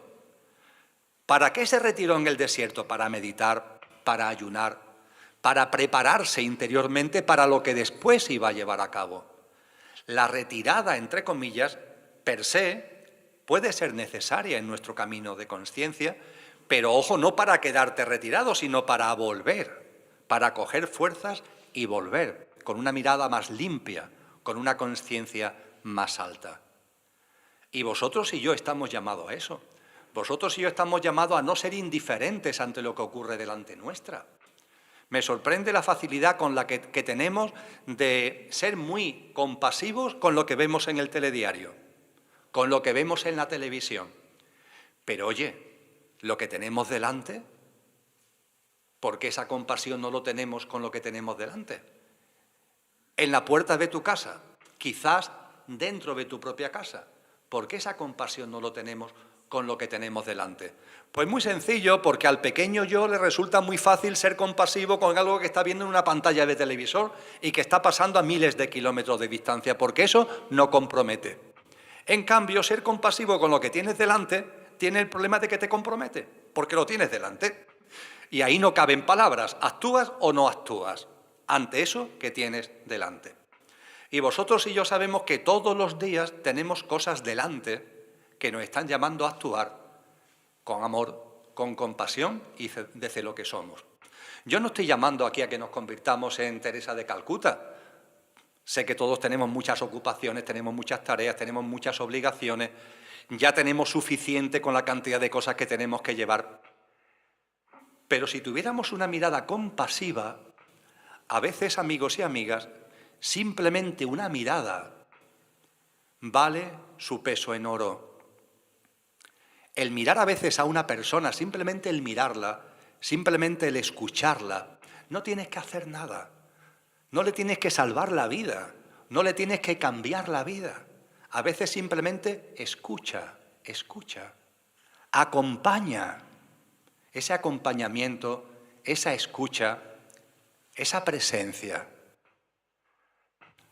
A ese que llamamos desgraciado o desgraciada que está ahí en la calle, que es un sin techo, Simplemente el darle los buenos días. Si no tienes que darle ni un euro, si no se trata de eso. De verdad que le va a dar mucha más importancia a unos buenos días dados con cariño que a los 50 céntimos que tú le puedas dar o a los 10 euros. Mira a los seres humanos como humanos. Mira a todos los seres vivos como seres vivos. Cuando tenemos ahí, lo decía antes, a ese pajarillo. A Lola y a mí nos pasa a veces cuando estamos desayunando fuera de casa y como normalmente, como vamos con los perritos, desayunamos fuera en la terraza, siempre que la climatología lo permite. Y bueno, también hay otras personas, ¿no? Y vienen pajaritos, los jilguerillos vienen. ¿Y qué es lo normal? Verlos que están ahí, son seres vivos que se están acercando a ti y de la tostadita que tiene le lanza algunas miguitas. Pero cuando miras el entorno ves que la gente no los ve. Están enfrascados en su mundo. Yo no sé qué mundo es exactamente, debe ser tremendo porque son una especie de arena movediza que se lo está comiendo. No ven nada. Están como si fueran una especie de pared que ni oyen ni ven ni lo más hermoso que tienen delante. Tienen un árbol que le da sombra mientras que se están tomando el café o la cerveza y no le dan una sola mirada de agradecimiento a ese árbol por la sombra. ¿No dais cuenta que eso se habla mucho de que la humanidad vamos camino de que nos transforme en una especie de máquina, ¿no? Con todos los temas tecnológicos, que se habla de que nos quieren meter no sé qué, no sé cuánto. Hace un mes y medio en el diario El País, 2 científicos nos decían que dentro de no mucho tiempo esto habrá desaparecido y que todo lo que llevaremos es una diadema o un gorrito en la cabeza, donde ya con sensores desde nuestro cerebro conectaremos con la red y dicen que eso será maravilloso y será genial. Y cuando leíamos Lola y yo eso nos aterrábamos, Dios mío. Pero ciertamente ya ese ser humano máquina, desgraciadamente, está ya muy presente. La insensibilidad, la indiferencia, la falta de compasión. Y lo más maravilloso, para ir concluyendo, es que esto no es teoría, sino que es práctica. Y es una práctica, y lo sabéis en el fondo, de verdad, lo sabéis, rascar, muy sencilla. Aquí no estamos hablando de que tengáis que volar, ni que tengáis que hacer milagros, como lo hizo Jesús.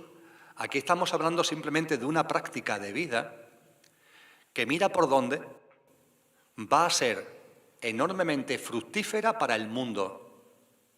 Una práctica de vida, la tuya, que va a ser enormemente fructífera para toda la vida y para la humanidad en su conjunto, pero que mira por donde también el principal beneficiado vas a ser tú.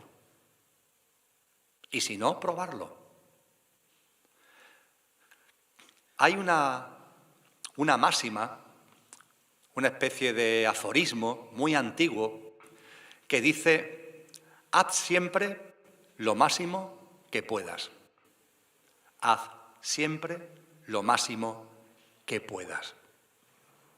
Fijaros que cuando escuchamos esta frase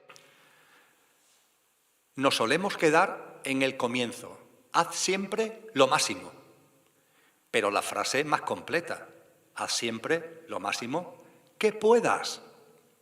El pequeño yo, el del carnet de identidad, es enormemente dado a decir: lo máximo es 10 y lo menos es 0. Pues el pequeño yo, el vuestro y el mío, es muy dado a decir: si no puedo hacer 10, no hago nada. Hombre, por favor, que no puedas hacer 10 no significa que no puedas hacer 7, o 5, o 3, o 1. No, o todo o nada. Es absurdo. El haz siempre lo máximo que puedas significa que si puedes hacer 3, no hagas 2, haz 3. Que si puedes hacer 7, no hagas 5 o 6, haz 7. El haz lo máximo que puedas no significa que hagas 10. Nadie nos está pidiendo que hagamos 10, para nada. Sí hay un mensaje claro de la conciencia que hagas lo máximo que puedas. Y si es 1, haz 1 y bienvenido sea. En todo lo que estamos aquí compartiendo sobre confiar en la vida, sobre reverenciarla, sobre el compromiso con tu verdadero ser para que cada vez haya una mayor presencia del mismo y hacer eso con cierta perseverancia. Esa confianza que te lleva a la aceptación, a la no queja, que te lleva al no juicio y todo ello que desemboca en una vida que no es inactiva, que no es indiferente, sino que es comprometida, que es de acción consciente. Todo eso, nadie nos pide que lo hagamos a nivel 10. Entonces, ¿a qué nivel lo hacemos? Al que puedas. ¿Lo puedes hacer a nivel 2? Pues por favor, hazlo a nivel 2. No vale el decir, no, como no puedo llegar a 10, no hago nada. No, hombre, no. Si puedes hacer 2, haz 2. Y yo os aseguro que vosotros y yo tenemos capacidad y posibilidades de no quedarnos ni en 2 ni en 3. Yo sé que vosotros y yo tenemos capacidades, por lo menos de llegar al 5. Bueno, pues vamos a vivir la vida practicando ese 5. Con esa nueva mirada, una nueva mirada que nos va a ir transformando a nosotros mismos. Repito que los principales beneficiados de esto somos nosotros. Por supuesto que le vamos a aportar mucho al mundo, a la vida, a la humanidad, pero los principales beneficiados vamos a ser nosotros mismos. Vais a ir notando en vuestro interior que algo va creciendo. ¿Qué es lo que va creciendo? Lo que sois. Y no es que crezca, es que se va haciendo presente. Está ahí ya en todo lo que es, no hace falta que crezca. Ese crecimiento me refiero al hecho de que cada vez se va a hacer más presente. Y esa presencia os va a ir llenando de una mirada nueva. Decía Elena Blavatsky en un libro llamado La voz del silencio, monta el ave de la vida. Este libro no se refiere a los trenes de alta velocidad, entre otras cosas porque está escrito en 1891. Entonces, cuando se nos dice que montemos en el ave de la vida, ¿a qué se está haciendo referencia? A que vivamos la vida con perspectiva. La fe, la triada perfecta, la acción consciente nos elevan. Hacen que podamos ver el bosque. Los árboles ya no nos impiden ver el bosque, ya podemos ver el bosque. Y vamos percibiendo esa fragancia que hay en todo. Vamos percibiendo los patrones, las pautas que hay en todo. Vamos percibiendo que no hay casualidades, sino que todo está lleno de causalidades y de sincronías. Vamos percibiendo, como he dicho un montón de veces esta tarde, que la vida nos abraza, que la vida merece toda nuestra confianza. Vamos a ir percibiendo también que eso que está en mí profundo está en los demás, aunque ni se den cuenta, pero están en los demás. Porque cuando uno va conociéndose a sí mismo y va sacando lo mejor de uno mismo, también nos ayuda a saber que eso que tú tienes también está en el otro. Lo que ocurre es que el otro lo tiene metido bajo 7 llaves y va en modo coche loco y el conductor olvidado por completo, pero también está en el otro. Y tu sola presencia, no hace falta que hagas nada desde el punto de vista de hacer con las manos, tu sola presencia, a veces sí, conlleva hacer cosas con las manos, pero tu sola presencia, vuestra sola presencia, es transformadora. En todo lo que estamos viviendo hay personas que me dicen, pero Emilio, ¿yo cómo puedo hacer para que mi ser querido, para que mi pareja, para que mi padre, para que mi madre, para que mi hermano, que ahora tenemos como mucha confusión, como muchos conflictos, todo está muy tenso, ¿qué es lo que puedo hacer? Lo que puedes hacer y lo que debes hacer es vivir conforme a lo que eres. Y ya está. Si no hay que gastar palabras, si no hay que intentar convencer a nadie de nada. ¿Cómo se educa a un niño? ¿Con palabras? Algunos padres todavía lo creen. Es un gran error, ¿verdad? A un niño no se le educa con lo que se le dice. A un niño se le educa con lo que uno hace. Es el ejemplo que tú das. Eso es lo que vale. Tú a tu hijo le puedes dar grandes discursos. Como dicen los adolescentes, me estás rayando de la cantidad de discursos que les damos. Pero claro, si tú dices una cosa y después hace otra, a ese chico, a esa chica, a ese niño, a esa niña, con toda la razón del mundo le entra por un oído y le sale por otro. No hay que gastar tantas palabras, tanta saliva. el ejemplo. Tú vives en coherencia con tu conciencia y no tengas ninguna duda que eso va a generar una onda expansiva en tu entorno. Puede tardar más, puede tardar menos, pero no tengas ningún tipo de dudas. No quieras convencer a nadie de nada. Por cierto, no os quiero convencer de nada en absoluto. Todo esto que estamos compartiendo tenéis que pasarlo por el filtro de vuestro discernimiento. Tenéis que pasarlo por vuestro sentido común, que como bien dicen es el menos común de los sentidos, pero es que es enormemente importante el sentido común. Tamizarlo por ahí, pasarlo por ahí. Entenderlo como una lluvia que a partir de ahí tenéis que hacer con la lluvia lo que consideréis oportuno. Pero desde luego la mejor forma que podemos llegar a los demás es siempre con una práctica, es siempre con el ejemplo. Todo esto nos aporta una mirada nueva que nos permite vivir la vida de otra forma. Si atendemos, para terminar con lo que iniciamos, si atendemos a lo que los grandes sabios nos han dicho, una vez que comienza el parto va a más. Es lo que le pasa a los partos, claro, que una vez que comienza, el proceso va a más, las contracciones van a más, los removimientos van a más. Posiblemente nosotros, vosotros y yo, vamos a vivir algo parecido. Estos removimientos que tenemos delante posiblemente van a ir a más, pero forman parte de un proceso del que van a hacer algo maravilloso. Y estamos en situación de vivirlo, aunque haya esas contracciones y esos removimientos, de vivirlo con paz, de vivirlo con serenidad. Y de con nuestra práctica de vida, con nuestro ejemplo, acompañar a los otros, generando una onda expansiva para que también perciban que esto se puede vivir de otra manera. Es un momento único, la verdad. Es una experiencia maravillosa la que tenemos delante. Estamos, amigos y amigas, en el gran huracán, en un huracán de magnitud aceleradamente creciente. Pero no olvidéis nunca que en medio del huracán, en lugar de intentar salir corriendo, que no es posible, en medio del huracán hay un sitio en el huracán donde no hay viento, donde la temperatura es cálida y el cielo está despejado. ¿Sabéis en qué parte del huracán sucede esto? En el centro. En el centro de un tifón no hay viento, curiosamente. En el centro de un tifón la temperatura es cálida y el cielo está despejado.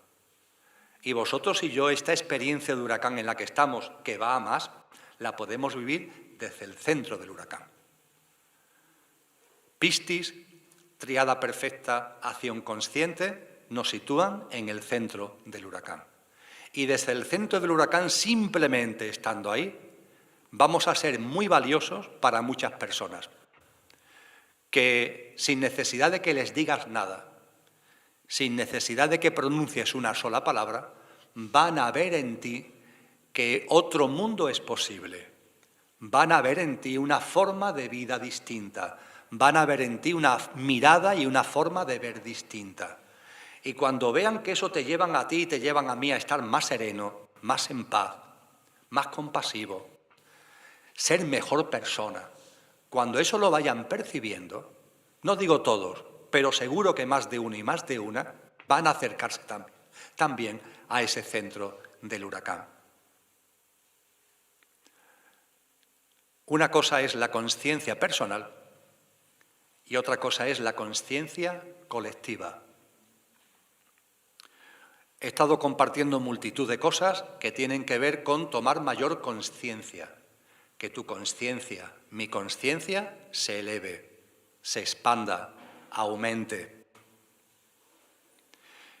Lo más importante, llegado a este punto, último minuto, es que os deis cuenta de lo siguiente. Es importante que tú avances en consciencia, es importante que tú crezcas en consciencia, es importante que tú avances en ese camino del que nos habló Jesús, del que nos habló Buda, es importante que tú lo hagas, sin duda ninguna lo es, claro que lo es. Pero no olvides lo que es realmente importante. Cada vez que un ser humano da un pasito en su consciencia, ese pasito en su consciencia lo está aportando al consciente colectivo de la humanidad. No olvidéis esto. Cuando en algún momento os puedan flaquear fuerzas, tener dudas, seguir para adelante. Y seguir para adelante no solamente por cada uno en particular. Recordar el hecho de que cada pasito que deis se lo estáis aportando a todos los seres humanos, también a vuestros seres queridos. Es lo que en psicología se llama el consciente colectivo. Y el consciente colectivo es algo enormemente hermoso. Aquí, que sabéis lo que es una playa y sabéis lo que son los vientos, es fácil de explicar. No es lo mismo dar un paseo por la playa con el viento en contra que con el viento a favor, ¿verdad? Nada que ver. Hoy no hay viento, me han dicho que estos días pasados hubo viento, de levante además, el típico y el tradicional aquí. Vosotros y vosotras sabéis perfectamente que no es lo mismo andar con el viento en contra que con el viento a favor. El consciente colectivo es el viento a favor. Es decir, el consciente colectivo es algo que empuja a todos los seres humanos. Cada uno tiene que hacer su camino, ¿eh? Cada uno tiene que andar. Nadie te va a llevar ahí en un coche. No, tú tienes que hacer el camino. Pero coincidiréis conmigo que no es lo mismo hacerlo con el viento en contra que con el viento a favor, ¿verdad? Pues bien, el consciente colectivo es un viento a favor que facilita cuando cada uno se pone en marcha, facilita ese paso, facilita ese caminar, facilita ese sendero. Pues bien, ese viento a favor que es el consciente colectivo no se genera por casualidad, lo generamos los seres humanos. Cuanto más pasitos en conciencia demos más seres humanos, más fuerte será el viento del consciente colectivo. Y esto es lo realmente importante, amigos y amigas. Es importante la serenidad, es importante la paz, es importante la conciencia de cada uno en particular. Pero no olvidéis nunca, lo realmente fundamental es que con eso que estáis haciendo, con ese pasito que podáis dar, no se os pide un gran salto, no, con ese pasito que podáis dar, ese pasito automáticamente se incorpora a ese viento que es el consciente colectivo y está colaborando y ayudando a personas que están a miles de kilómetros de distancia, que nunca los vaya a conocer, pero que se están beneficiando de ese gran viento que además percibo que cada vez es más fuerte en la humanidad, aunque no salga en los informativos, aunque no salga en los medios de comunicación, cada vez es más fuerte en la humanidad y que nos está llevando a ir avanzando en un parto que no tengáis ningún tipo de duda que va a traer consigo algo muy hermoso. No caigáis en la esperanza mediocre. A veces nos dicen a Lola y a mí, yo tengo esperanza. ¿Esperanza de qué? De que las cosas vuelvan a ser como eran. Por favor, más de lo mismo. ¿De verdad esa es la esperanza a la que podemos aspirar? Más de lo mismo, más deshumanización, más alejamiento de la vida, más materialismo, más egoísmo. ¿A eso aspiramos? No, por favor, más de lo mismo no. Vamos a elevar la esperanza, vamos a elevarla en conexión con lo que somos y con esa esperanza nueva vamos a ser semillas de ese bebé, de esa nueva humanidad, que yo sé que ya muchos y muchas de vosotros y de vosotras estáis sintiendo con muchísima fuerza en vuestro interior. Muchísimas gracias, amigos y amigas, por vuestra atención. Ha sido un placer. Mucha esperanza y a disfrutar del camino.